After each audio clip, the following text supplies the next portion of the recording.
Assalamualaikum warahmatullahi wabarakatuh. Waalaikumsalam warahmatullahi wabarakatuh. Bismillahirrahmanirrahim. Alhamdulillahi rabbil alamin. Wassalatu wassalamu ala ashrafil anbiya'i wal mursalin, Sayyidina wa maulana Muhammadin wa ala alihi wa ashabihil mujahidin at-tahirin, amma ba'du. Saudara-saudara kaum muslimin rahimakumullah,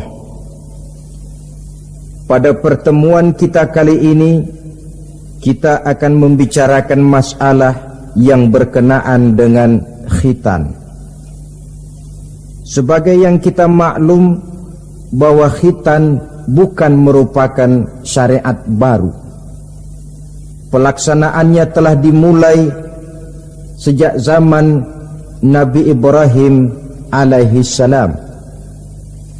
Dijelaskan dalam ayat 124 surah Al-Baqarah, wa izibtala Ibrahim rabbuhu bikalimatin fa'atammahun. Dan ingatlah ketika Allah mencoba menguji Nabi Ibrahim. Ada yang berpendapat Allah menguji Nabi Ibrahim dengan beberapa perintah dan larangan, bahwa perintah yang ada di dalam ayat ini adalah perintah untuk membangun Ka'bah. Ada juga yang mengatakan perintah untuk menyembelih putranya Nabi Ismail alaihi salam.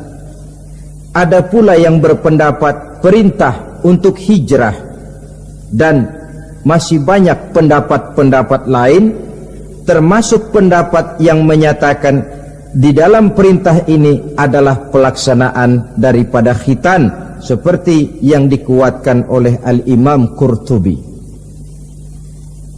Kesimpulannya adalah seperti yang dijelaskan oleh Al-Imamul Jalil Al-Hafiz Imaduddin Abil Fida Ismail Ibn Kathir di dalam tafsir Ibnu Kathirnya. Beliau mengutip pendapat Abu Ja'far bin Jarir, di mana beliau berkata, annahu yajuzu an yakuna al-muradu bil kalimat jami'u ma dzukira wa jaizun an yakuna ba'du dzalik, wala yajuzul jazmu bi syai'in minha annahu al-muradu 'ala at-ta'yin illa bi hadisin aw ijma'in. Kesimpulannya ialah bahwa yang dimaksud dengan perintah dan larangan dalam ayat ini adalah seluruh yang ditemui oleh Nabi Ibrahim dalam perjalanan hidupnya, atau sebagiannya, tetapi tidak boleh menetapkan bahwa perintah dalam ayat ini cuma satu saja, kecuali berdasarkan hadis atau ijma'. Dengan kata lain, termasuklah khitan di dalam kalimat wa izibtala Ibrahim rabbuhu bikalimatin fa'atammahun. Kesimpulannya ialah syariat khitan dimulai oleh Nabi Ibrahim alaihi salam. Ini dari segi sejarahnya. Menurut hadis Imam Bukhari dan Muslim, ketika turun perintah khitan ini, umur Nabi Allah Ibrahim sudah mencapai usia 80 tahun. Kita bisa bayangkanlah ini, umur 80 tahun turun perintah khitan. Di zaman tentu belum ada pisau cukur, belum ada gunting, belum ada silet. Sedangkan pada usia 80 tahun kulit itu biasanya sudah mulai agak keras. Turun perintah untuk melaksanakan khitan. Ini pun fa'atammahunna, perintah ini dilaksanakan dengan sebaik-baiknya oleh Nabi Allah Ibrahim alaihi salam. Diteruskan syariat ini kemudian oleh putra-putra beliau yang juga menjadi nabi dan rasul, seperti Nabi Ismail, Nabi Ishak, dan terus oleh para nabi-nabi sesudah beliau sampai kepada Nabi kita Muhammad sallallahu alaihi wasallam. Apa sebenarnya hukum daripada pelaksanaan khitan? Saudara kaum muslimin yang berbahagia, hukum melaksanakan khitan adalah wajib, baik bagi laki-laki maupun perempuan. Kewajiban ini merupakan kewajiban penunjang. Artinya, yang wajib sebenarnya melaksanakan ibadah. Orang tidak akan bisa melaksanakan ibadah kalau dia tidak bersuci. Dan orang sulit untuk bersuci kalau dia tidak dikhitan. Maka khitan lalu ikut menjadi wajib. Dalam kaidah usul fikih dijelaskan, lil wasail hukmul maqasid. Wasilah mempunyai hukum yang sama dengan tujuan. Contoh, saudara wajib naik ke atas loteng, ya, wajibnya naik ke atas loteng. Tapi saudara tidak akan bisa naik ke loteng kalau tidak ada tangga. Maka adanya tangga ikut menjadi wajib. Perintahnya cuma naiklah kamu ke loteng. Tidak ada perintah carilah tangga. Tapi lalu dalam proses pelaksanaannya kita tidak akan bisa naik ke loteng kalau tidak ada tangga. Maka adanya tangga ikut menjadi wajib. Allah memerintahkan kita, dirikanlah solat, wuduklah kamu, bersucilah kamu. Kita tidak akan bisa bersuci kalau tidak dikhitan. Maka khitan itu ikut menjadi wajib hukumnya.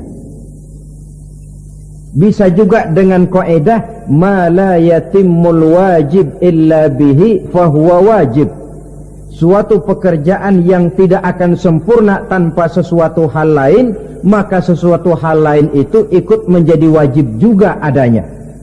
Kita tidak akan bisa naik ke atas loteng kalau tidak ada tangga, maka adanya tangga itu ikut menjadi wajib. Di dalam kitab Ghayatul Bayan ala Zubadi bin Ruslan dijelaskan, wal khitanu wajibun ala dzakari wal unsa. Dan khitan itu wajib hukumnya bagi orang Islam laki-laki maupun perempuan, libalighin akilin muhtamilin lahu, yang sudah balik, berakal dan sanggup menahan rasa sakit, satira binasbi kamratin qata'a wahiyal kulfatu minadz zakari wal ismu binasbihi aidan min unsa, yaitu memotong kulit kamrah yang menutupi daripada zakar seorang laki-laki. Adapun bagi perempuan, memotong asal nama potong, tidak seperti halnya laki-laki. Sebab apa? Sebab kulit yang dipotong yang disebut kulfah itu menghalangi orang daripada beristinja secara sempurna. Nah, kalau istinjanya sudah tidak sempurna, maka wuduknya tentu tidak sah. Kalau wuduknya tidak sah, maka sholatnya pun juga ikut jadi tidak sah. Oleh sebab itu, bagi laki-laki merupakan dosa besar kalau dia tidak berkhitan. Ini menurut pendapat Imam Ibnu Hajar. Sedangkan bagi perempuan, karena tidak dikhitannya itu tidak menghalangi istinjanya, tidak merupakan dosa besar, hanya saja berdosa tidak mengikuti syariat yang diteruskan dari Nabi Ibrahim oleh Nabi kita Muhammad sallallahu alaihi wasallam. Saudara-saudara, ini sekelumit tentang sejarah dan hukum daripada pelaksanaan khitan. Nah, sekarang kita lanjutkan dengan apa hikmah yang bisa diambil daripada pelaksanaan khitan dalam kerangka pembentukan pribadi muslim. Hikmah yang pertama, kalau setiap muslim ditanya kepengen punya anak macam apa, saya yakin jawabannya pasti sama, kepengen punya anak soleh. Betul apa betul? Betul. Apa ada di sini yang kepengen punya anak jadi garong? Saya kira jangankan kita yang insya Allah termasuk orang baik-baik, orang yang tidak baik saja tidak pengen kok anaknya tidak baik. Maling saja tidak pengen anaknya jadi maling. Copet saja tidak kepengen anaknya jadi copet. Dia masih bisa bilang sama anaknya, "Nak, bapakmu sudah kadung jadi maling, kamu jangan nurunin." Itu yang ketahuan malingnya. Maling saja tidak pengen kok anaknya jadi maling, apalagi yang bukan maling. Tapi anak yang soleh ini, saudara, bukan proses yang sekali jadi. Anak soleh tidak akan muncul dengan simsalabim. Anak soleh tidak muncul dengan slogan. Prosesnya sudah diawali oleh pribadi sang calon bapak dan calon ibu daripada anak itu. Itulah sebabnya untuk mendapatkan anak yang soleh ada dua usaha yang harus dilaksanakan. Pertama, usaha zohir, artinya usaha yang kelihatan oleh pandangan mata. Apa saja yang termasuk usaha zohir ini? Pertama, pribadi calon bapak dan calon ibunya. Kalau bapaknya ahli sujud, ibunya gemar hadir di majelis taklim, meresap ke dalam kepribadian anak, ikut membentuk dirinya. Sifat-sifat yang baik ini diharapkan akan menurun kepada si anak. Pribadi calon bapak dan calon ibu. Sebab ma fil aba fil abna. Bagaimana kebiasaan orang tua, begitulah anak. Kata pepatah, kalau bapak kencing berdiri, jangan heran anaknya kencing kabur.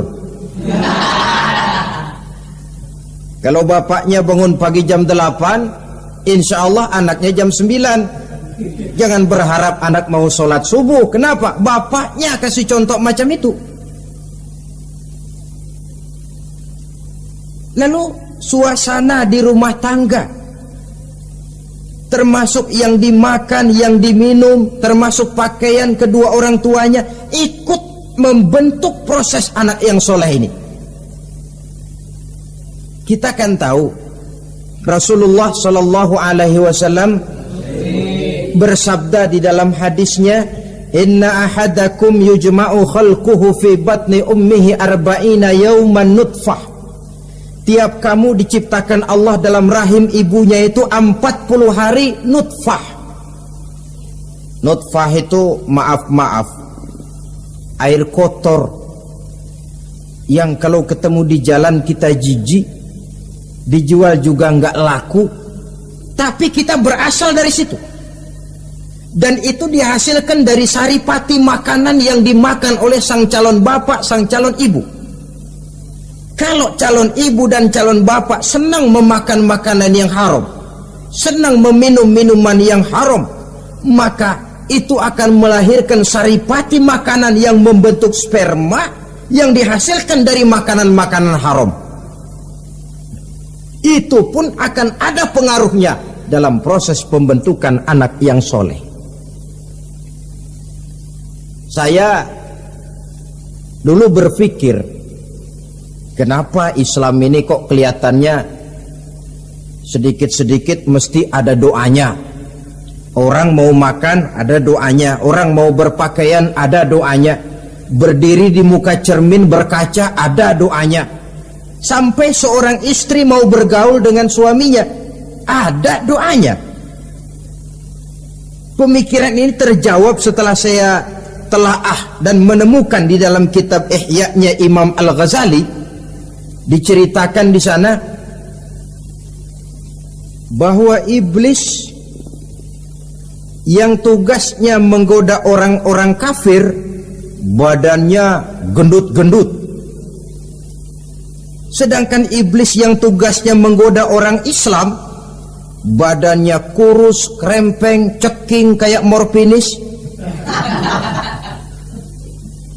Satu hari ketemu di jalan, karena satu profesi, ngobrol. Ini iblis yang tugasnya menggoda orang kafir bertanya kepada iblis yang tugasnya menggoda orang Islam, badanmu kenapa kurus macam begitu? Kata yang menggoda orang Islam, bagaimana saya tidak mau kurus? Saya ini ditugaskan menggoda orang-orang Islam. Orang Islam itu kalau dia mau minum dia baca bismillah. Bismillah racun, saya nggak bisa ikut minum. Dia mau makan baca bismillah. Bismillah racun lagi, saya nggak bisa ikut makan. Dia mau tidur tarik selimut dia baca bismika Allahumma ahya wa amut, racun lagi aja. Saya nggak bisa tidur di selimut, terpaksa tidur di emper, mana keanginan. Dia mau bergaul sama istrinya dia baca Allahumma jannibna syaitan wa jannibis syaitan fima razaqtana, racun lagi. Saya nggak bisa bantuin, cuma ngeliatin dari jauhan. Bagaimana nggak kurus makan hati? Kata iblis yang badannya gendut-gendut, untung benar saya menggoda orang kafir yang nggak ada bacaan apa-apanya. Dia makan, saya ikut makan. Dia minum, saya ikut minum. Dia tidur di selimut empuk, saya masuk ke dalamnya. Dia bergaul sama istrinya, dikit-dikit saya bantuin. Allah Karim ini, maaflah kalau sudah dibantuin iblis ini, jangan heran anak jadi sangar nantinya. Jadi sejak proses produksi awal, Islam sudah mengajarkan hal yang sedemikian rupa. Pribadi calon ibu bapaknya baik, makanan, minuman, dan pakaian terdiri dari yang halal. Suasana beragama kelihatan di rumah tangga. Ibu ahli sujud, bapak ahli sujud. Ini termasuk proses usaha yang zahir dari orang tua yang menginginkan anak yang soleh. Sampai terjadi proses kehamilan. Proses kehamilan itu kata Nabi 40 hari yang pertama nutfah, 40 hari yang kedua alaqah, 40 hari yang ketiga mudghah. Mudghah itu embrio, cikal bakal bayi.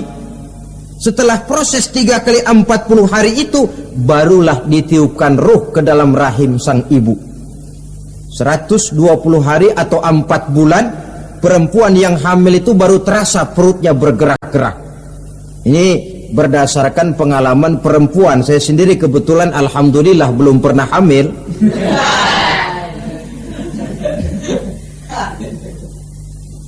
Saudara-saudara, sampai usia kehamilan itu 7 bulan, ada tradisi yang disebut 7 bulanan. Itu tradisi dilaksanakan baik, tidak pun tidak apa-apa. Tidak ada perintahnya memang, tapi juga tidak ada larangannya. Apalagi berkumpul orang membaca ayat-ayat Al-Quran, memohon doa dan sebagainya. Sebab pada kandungan 7 bulan ini, embrio sudah mengarah kepada bentuk positif dari wujud manusia. Di situ dibacakan surah Yusuf, surah Maryam, surah Tabarak, surah Waqi'ah, tafaul namanya, mengundang rasa optimis supaya membawa keberkahan kepada pribadi sang calon anak yang nanti akan lahir ini. Tapi jangan lupa orang tuanya mulai dengan soleh dulu. Jangan orang tuanya nggak mau sujud, nggak mau ibadah, istrinya hamil dibacain surah Yusuf supaya anaknya cakep kayak Nabi Yusuf. Begitu keluar anaknya kepalanya segi 4 kayak kaleng kerupuk. Apa surah Yusuf yang salah? Tentu saja orang tuanya yang tidak memulai kesolehan itu sendiri. Lalu usia kandungan 7 bulan ke atas, sang calon bapak mulai membantu-bantu istrinya. Kalau malam diusapi perut istrinya yang sedang hamil berat itu, sambil dibacakan surah Al-Insyirah, ya ngusap-ngusap sayang bukan ngusap gemes.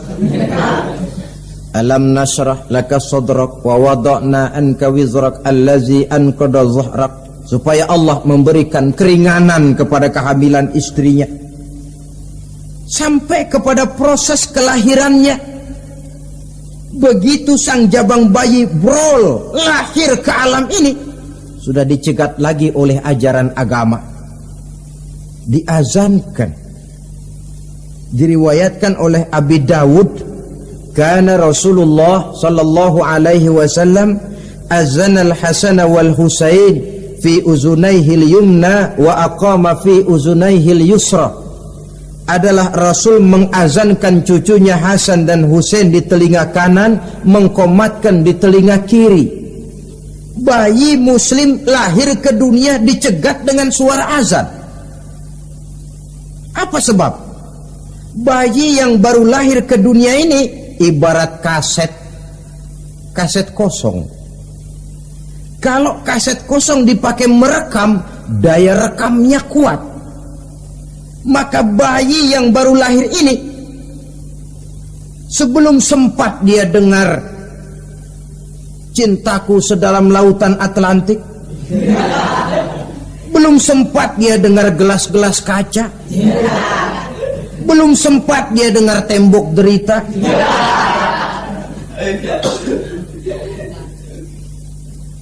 belum sempat dia menikmati serak-serak basahnya suara Frank Sinatra atau merdunya suara Madonna. Rekaman pertama yang masuk lafzul jalalah, Allahu Akbar, Allahu Akbar. Belum sempat dia dengar yang lain. Keagungan Allah yang didengarnya. Kaset kosong diisi dengan rekaman pertama berupa lafzul jalalah. Saudara hadirin yang saya hormati, lalu datang kewajiban orang tua setelah sang anak lahir. Apa itu? Memberikan nama. Jangan lupa, ini proses pembentukan anak yang soleh. Memberikan nama. Walaupun William Shakespeare pernah bilang, what is a name? Apa sih arti sebuah nama? Cuma nama saja kok. Biar adanya di atas lumpur, kalau memang intan ya tetap intan. Nama itu tidak banyak artinya. Namun pada hakikatnya nama merupakan bagian daripada doa. Itulah sebabnya Islam mengajarkan khairul asma'i ma hummida wa ubida. Sebagus-bagus nama yang mengandung pujian atau menggambarkan kehambaan seseorang kepada Tuhan. Mengandung kata-kata pujian, Ahmad, Muhammad, Hamid, Mahmud. Mengandung nilai kehambaan seperti Abdurrahman, Abdurrahim, Abdurrauf. Jangan mentang-mentang ada di Quran anak dinamai Jahannam. Wah, kenapa Jahannam? Itu kan ada di Quran, Pak. Iya, di Quran, tapi lempengan neraka itu. Nah, sekarang ini saya melihat gejala akibat rasa malu beragama. Kan zaman sekarang kadang ada tuh orang malu mengakui Islamnya. Bertemu teman, Assalamualaikum, malu, minder. Berangkat ngaji bawa Quran, malu, minder, rendah diri, malu mengakui Islamnya. Termasuk diberikan nama yang berbau-bau Islam ini. Malu katanya, kampungan. Bapaknya kasih nama bagus, Ibrahim. Lantaran pengen nyentrik dia potong, Bram. Ibrahim kampungan, Bram aja nih lah. Itu kan cuma nama, Pak. Memang begitu mulanya. Nabi pernah memberikan isyarat, la tattabi'anna sunnana man kana qablakum shibran bi shibrin. Satu saat kau pasti akan mengikuti tingkah laku orang-orang sebelum kamu. Cuma cara kamu ngikuti sedikit-sedikit, sejengkal, sehasta, semeter. Begitu enak kamu ikut-ikutan, sampai yang kamu ikuti masuk ke lubang biawak, kamu pun akan masuk juga ke dalamnya. Mula-mula nama malu pakai nama Islam. Dari nama pindah ke pakaian. Dari pakaian pindah ke pergaulan. Kalau nama Ibrahim berteman ya dengan Ali, Hamid, Farid, Syauki. Sudah pakai nama Bram, masa Bram temennya soleh nggak nyetel ah. Kalau Bram kan temennya si Blacky.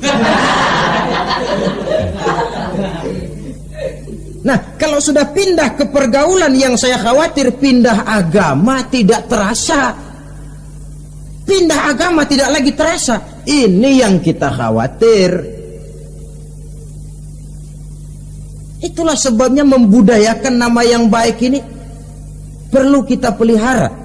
Nama sebagian daripada doa. Tatkala orang tua memanggil kita dengan nama yang baik, sudah merupakan doa agar anaknya jadi orang baik-baik. Saudara hadirin yang saya hormati, setelah memberikan nama yang baik, kewajiban berikutnya dari orang tua muslim ialah wa ayyu'addibahu, kata Nabi, memberikan pendidikan. Sebab nama yang baik tidak menolong kalau tidak diiringi dengan pendidikan. Nama saja Muhammad Mukmin, kerjaan ngadu ayam.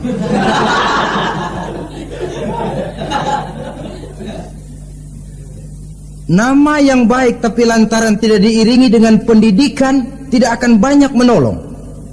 Nah, pendidikan ini dari mana dimulai? Dari rumah tangga. Al-bait madrasatul ula. Rumah tangga adalah sekolah yang pertama. Belum lagi anak kenal TK, ibtidaiyah, tsanawiyah. Yang dia kenal adalah rumah tangganya.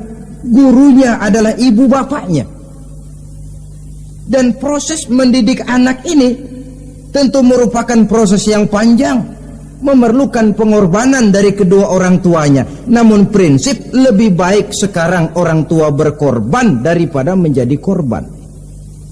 Kalau orang tua tidak mau berkorban untuk mendidik anaknya, percayalah pada suatu saat dia akan jadi korban, dilawan oleh kebrutalan anaknya sendiri.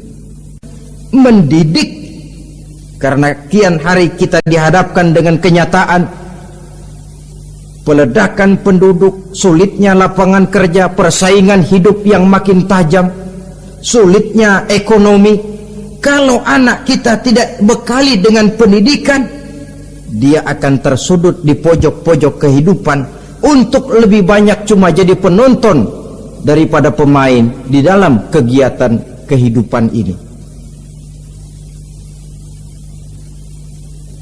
Nah, setelah memberikan nama yang baik, lalu mendidiknya, lalu datanglah usaha yang batin di dalam proses pembentukan anak yang soleh ini, yaitu mendoakan anak. Yang baik tentu doa dari orang tuanya sendiri. Sebab kata Nabi, doaul walid liwaladihi kadu'ain nabi li ummatihi. Doa orang tua kepada anaknya seperti doa Nabi kepada umatnya. Sebagaimana doa Nabi kepada umatnya tidak ditolak, begitulah doa orang tua kepada anaknya. Di keheningan malam, si orang tua ini sering bangun, tahajud, sujud dia di hadapan Allah dengan menitikkan air mata, memohon doa dengan doanya Nabi Allah Ibrahim, Rabbi habli minas salihin. Ya Allah, berikan kiranya saya anak yang soleh. Nabi Ibrahim tidak minta anak pintar.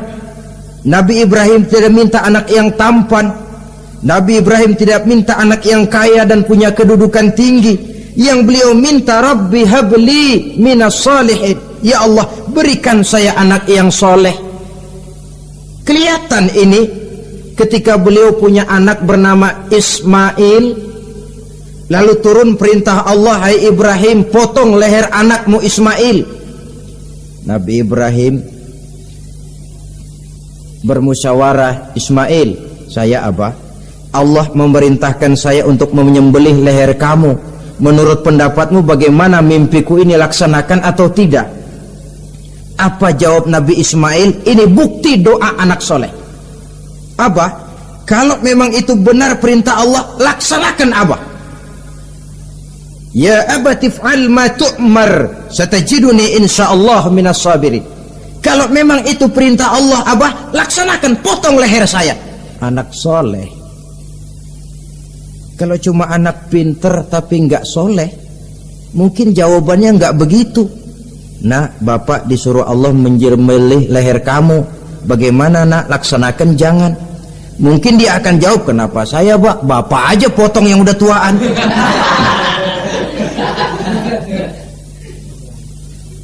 Doa orang tua kepada anak. Atau boleh juga doa orang lain yang diyakini kesolehannya oleh orang tua tadi. Mengundang Pak Ustadz, Pak Kiai ke rumah, tolong doakan anak saya. Tidak ada salahnya. Sebab Nabi mengajarkan aksiru minan nas bidu'ail khair fa innaka la tadri min ayyi fahin yuqbal. Banyak-banyaklah minta doa kebaikan dari orang lain, sebab kamu tidak tahu dari mulut yang mana doa itu diterima Allah. Mungkin saja orang menurut pandangan kita kere, miskin, tidak dipandang orang lain, tapi kalau doanya Allah mau terima, siapa yang sanggup menghalangi? Banyak-banyaklah minta doa kebaikan dari orang lain, sebab tidak seorang pun tahu dari mulut yang mana doa itu akan diterima Allah. Doa orang tuanya. Inilah hikmah khitan yang pertama, proses pembentukan anak yang soleh. Yang kedua, khitan itu menanamkan kepada anak-anak muslimin sikap berani menghadapi hidup. Di waktu kecil sudah dilatih mengalirkan darah, seolah-olah orang tuanya berkata, nak, hidup ini adalah perjuangan nak. Perjuangan itu peras keringat, banting tulang, mengalirkan darah, kadang-kadang mengorbankan nyawa. Hidup bukan undian nak. Jangan mengharap untung besar tanpa mau peras keringat. Berani hidup artinya berani menghadapi segala resiko yang ada di dalam hidup. Di zaman sekarang banyak orang yang takut menghadapi hidup. Pakaian mau bagus, makan mau enak, hidup mau terpandang dan dihargai orang, tapi kerja keras tidak mau. Paling-paling istilah orang maunya cuman hardolin. Hardolin itu bahasa Jerman, artinya dahar, modal, ulin.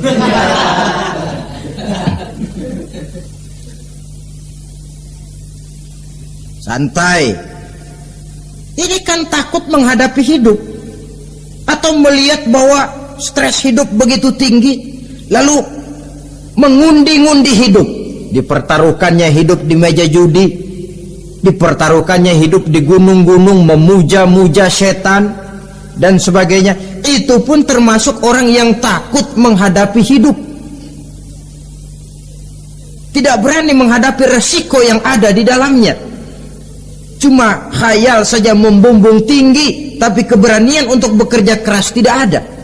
Anak-anak muslimin sejak dini, sejak masih kecil sudah dilatih mengalirkan darah.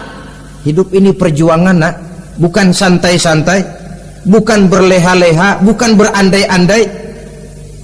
Tidak akan pernah sampai kita kepada tujuan kalau hidup cuma diisi dengan berandai-andai, berleha-leha, bersantai-santai.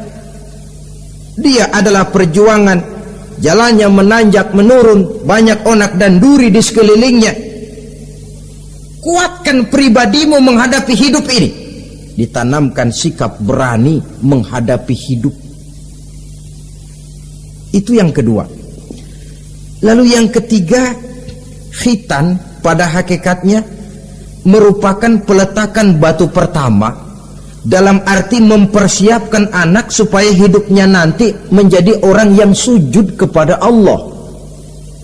Secara tidak langsung orang tuanya seolah-olah berkata, nak, kamu dikhitan sekarang supaya nanti kamu bisa istinja. Nah, kalau kamu sudah bisa istinja, kamu bisa berwudu. Kalau wudumu sah, kamu bisa sholat. Peletakan batu pertamanya lewat khitan. Jadi kalau sudah dikhitan lalu dianggap selesai, sholat tidak diajarkan, wudu tidak diajarkan, ya sama saja dengan membangun rumah. Setelah peletakan batu pertama lalu tidak dilanjutkan dengan membangun yang lain, alang-alang yang bakal tumbuh. Sebab dalam realitanya nanti bukan cuma tubuh kita yang dikhitan, harta kita nanti dikhitan. Cuma khitan harta namanya zakat, infak, sodakoh. Itu kan harta dikhitan supaya bersih. Khitan juga namanya. Karenanya mengkhitan anak, mempersiapkan anak agar menjadi hamba Allah yang sesungguhnya, menjadi manusia yang sujud kepada Allah Tuhannya. Itu merupakan prakondisi ke arah pembentukan manusia yang kelak akan sujud kepada Allah Rabbul Jalil. Peletakan batu pertama mempersiapkan anak untuk hidup melaksanakan ibadah, dan ini tujuan hidup. Allah jelaskan, wa ma khalaqtul jinna wal insa illa liya'budun. Aku tidak ciptakan jin dan manusia melainkan untuk beribadah kepadaku. Masalah paling pokok bukan bertanya mengapa kita diciptakan oleh Allah, karena kita memang sudah ada. Masalah paling pokoknya ialah untuk apa kita diciptakan oleh Allah. Kalau saudara bertanya mengapa saya dibikin oleh Allah, itu hak Allah untuk menjawabnya. Manusia buntu. Sebab itu pertanyaan kita bukan mengapa kita diciptakan Allah, tetapi untuk apa kita diciptakan Allah. Yang bisa jawab tentu yang bikin manusia. Seperti juga kita tanya, Pak, untuk apa Bapak bikin bangku? Yang bisa jawab pasti ya yang bikin bangku toh. Sebagai pembikin, dia tentu lebih tahu untuk apa bangku itu dibikin. Untuk apa manusia diciptakan Allah? Jawabannya datang dari Allah. Wa ma khalaqtul jinna wal insa illa liya'budun.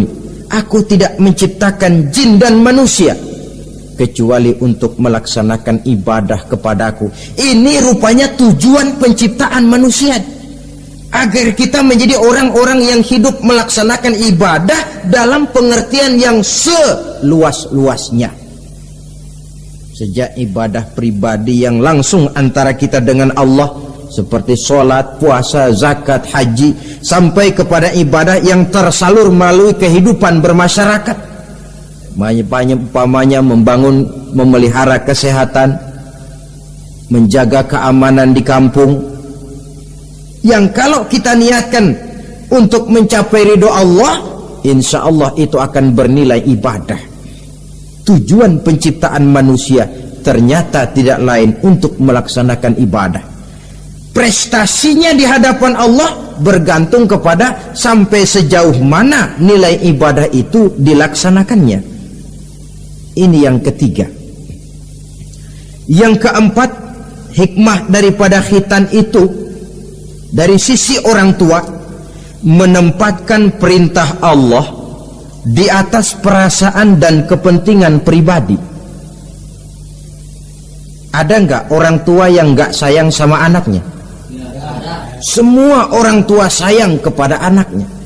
Jangan anak sampai dipotong mengalirkan darah.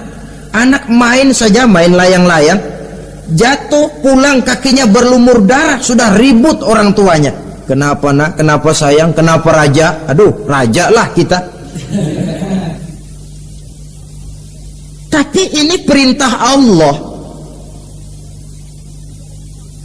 Perasaan pribadi, kepentingan pribadi kalah oleh perintah Allah. Ini mestinya watak seorang muslim. Kalau sudah begitu perintah Allah, begitulah kita laksanakan. Soal keberatan pribadi, perasaan pribadi, kepentingan pribadi, nomor belakang. Yang penting perintah dilaksanakan. Cobalah kalau khitan itu, anak yang begitu kita sayangi pada umur sedang lucu-lucunya, dipegangi dia, lalu dikhitan, kadang dia menangis, mengalirkan darah, sakit dia 2-3 hari belum bisa berjalan dan bermain dengan teman-temannya. Tapi ada rasa luas dalam hati orang tua. Kenapa? Alhamdulillah ya Allah, perintahmu sudah saya laksanakan. Perasaan pribadi itu ditekan oleh perintah Allah. Perintah Allah di atas perasaan dan kepentingan pribadi. Kalau perasaan ini sudah kita miliki, Itu pertanda nilai iman kita sudah mapan.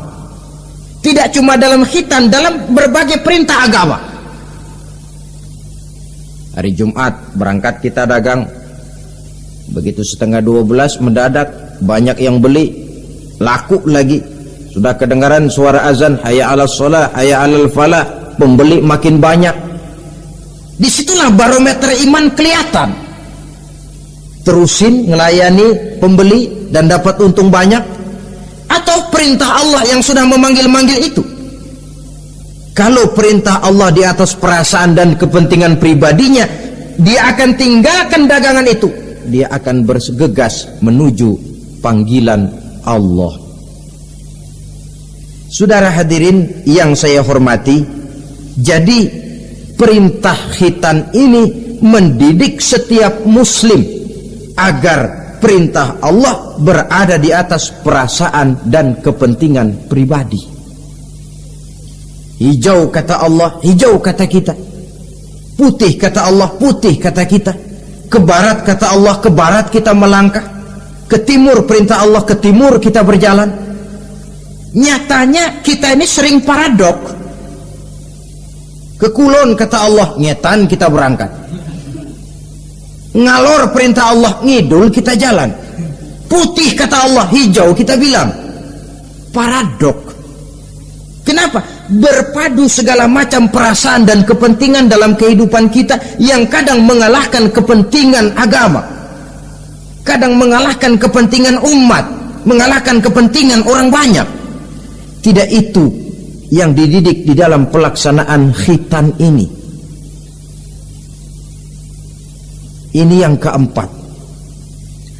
Kemudian yang kelima, dari segi kesehatan, kulit yang dipotong, yang menutupi kulfah itu adalah tempat bersarangnya segala macam kotoran. Membiarkannya mengendap bisa saja menimbulkan kanker kulit. Maka untuk menjaga dan memelihara kesehatan, agama menganjurkan khitan.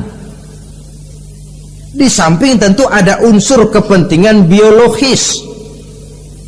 Ini maaf lah, kalau nanti orang sudah bersuami, sudah beristri, akan terasa manfaatnya khitan. Lain loh yang dikhitan dengan yang tidak itu. Coba saja tanya orang, makan pisang itu yang enak dikupas dulu apa dimakan kulit-kulitnya? Ya mesti tentu yang enak ya dikupas dulu. Kalau kulit-kulitnya juga dimakan, rakus namanya. Belum lagi kemungkinan bisa jadi penyakit. Dari segi kesehatan, dari segi kepentingan biologis, perintah khitan ini kembali manfaatnya buat kehidupan manusia. Itulah sebabnya di dalam An-Nahl ayat 123 Allah Subhanahu wa taala menegaskan, "Tsumma auhayna ilaika anittabi' millata Ibrahim hanifa wa ma kana minal musyrikin." Kemudian kami wahyukan kepada kamu wahai Muhammad, ikutilah agama Ibrahim yang hanif ini, dan tidaklah ia termasuk daripada golongan orang-orang yang menyekutukan Allah.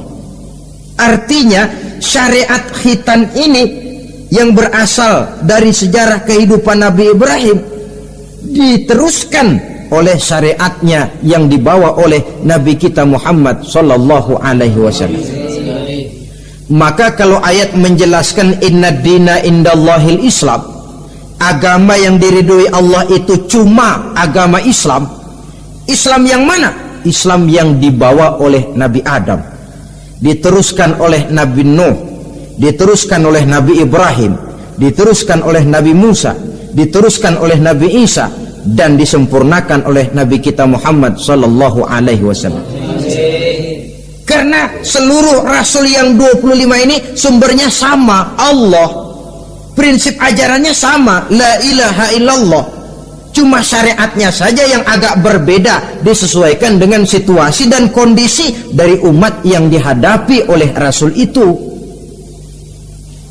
Nabi Sulaiman misalnya ada sholat, Tapi sholatnya Nabi Sulaiman tidak pakai rukuk dan tidak pakai sujud, berdiri saja. Zaman Nabi Nuh ada puasa, tapi puasanya versi Nabi Nuh lain dengan puasanya versi kita sekarang ini. Syariat berbeda sesuai dengan situasi dan kondisi. Tapi khitan sejak Ibrahim, Ismail, Ishak sampai kepada Musa, sampai kepada Isa, sampai kepada Nabi kita, terus berkelanjutan sampai hari akhir nanti. Jadi bukan merupakan syariat baru.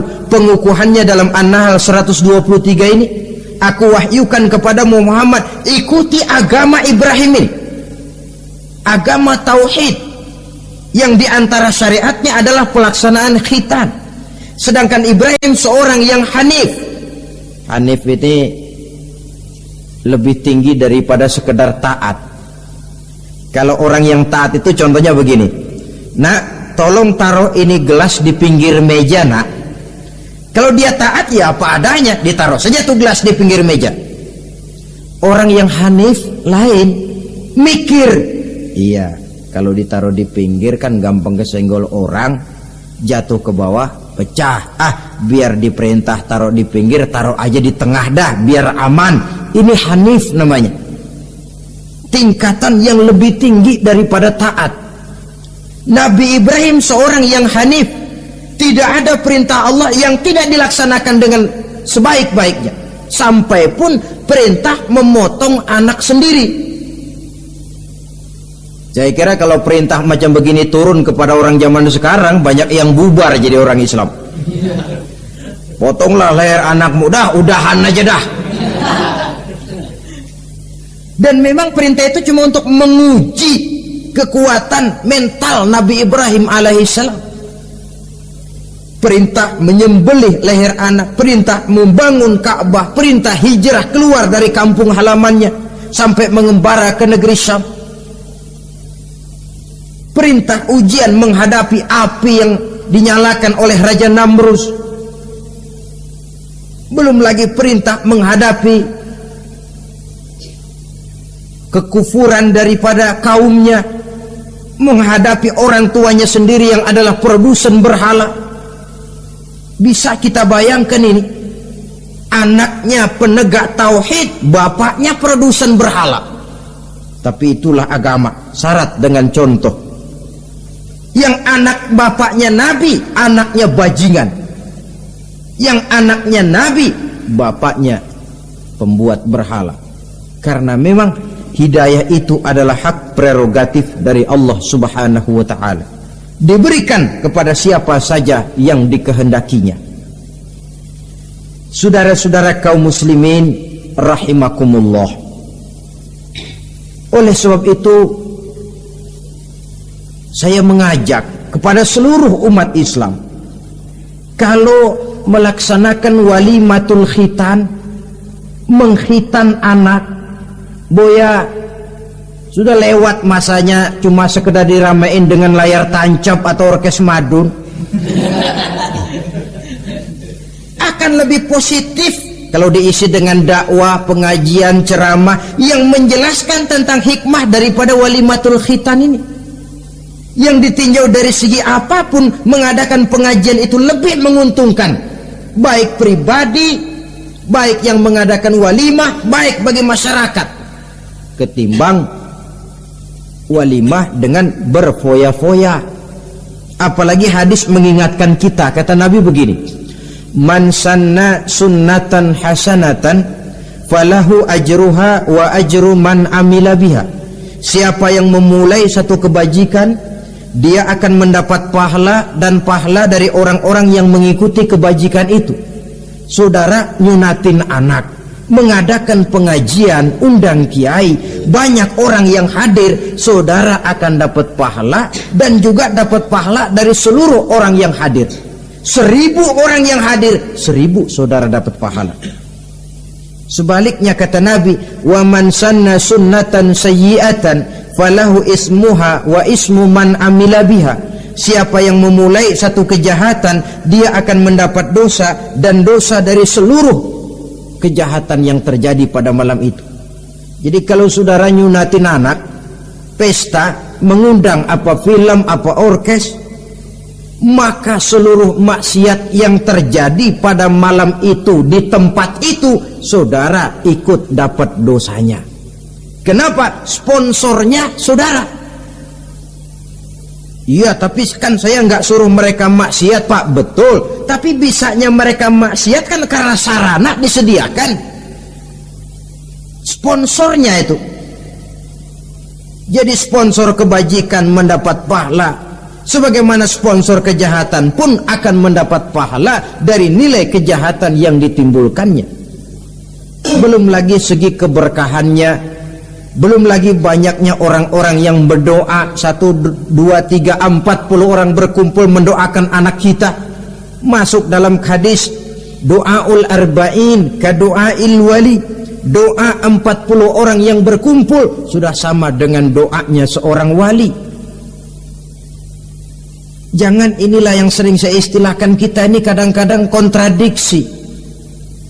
Nikah secara Islam, ngadep penghulu, ada 2 saksi, pakai ijab kabul, tapi nanti pestanya secara Nasrani, gaya hidup rumah tangganya gaya Yahudi.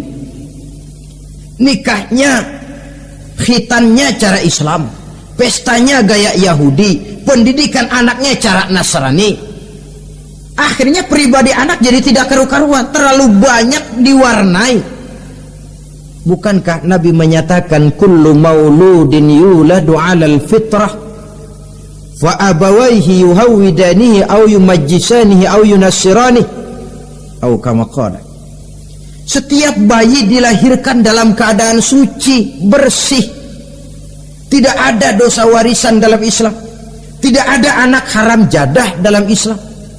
Yang haram jadah itu perbuatan bapak moyangnya itu.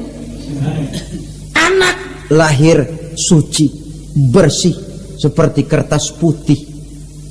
Mau ditulis dengan tinta apa, terserah kedua orang tuanya. Setiap bayi dilahirkan suci, kata Nabi. Orang tuanya yang menjadikan dia Yahudi, menjadikan dia Nasrani, atau menjadikan dia Majusi. Kadang tanpa terasa. Bapaknya muslim, ibunya muslimah, tapi anaknya belajar di sekolah Nasrani. Ini kan sudah yunassirani, menasranikan anak. Sekolahnya di sekolah Yahudi, sekolahnya di sekolah Majusi, menjadi pemuji api. Dan anak lebih dari sekedar buah mata belahan hati, dia adalah amanah dari Allah. Gara-gara anak, orang tua bisa sampai ke surga. Pun gara-gara anak, banyak orang tua masuk neraka. Amanah yang disia-siakan akan menjadi beban daripada orang tua itu sendiri.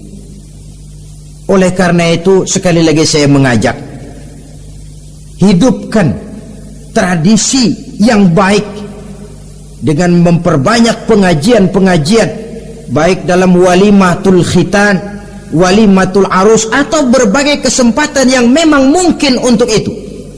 Makin banyak dakwah dan pengajian, insya Allah makin terasa akibat positifnya bagi masyarakat, agama, bangsa, dan negara yang kita cintai ini. Nah, saudara, inilah selintas tentang khitan pada pertemuan kita kali ini. Mudah-mudahan ada hikmahnya. Terima kasih banyak atas segala perhatian. Mohon maaf atas segala kekurangan. Usikum wa nafsi bitaqwallah. Aqulu qawli hadza fa astaghfirullahal azim li wa lakum. Wassalamu alaikum warahmatullahi wabarakatuh. Waalaikumsalam warahmatullahi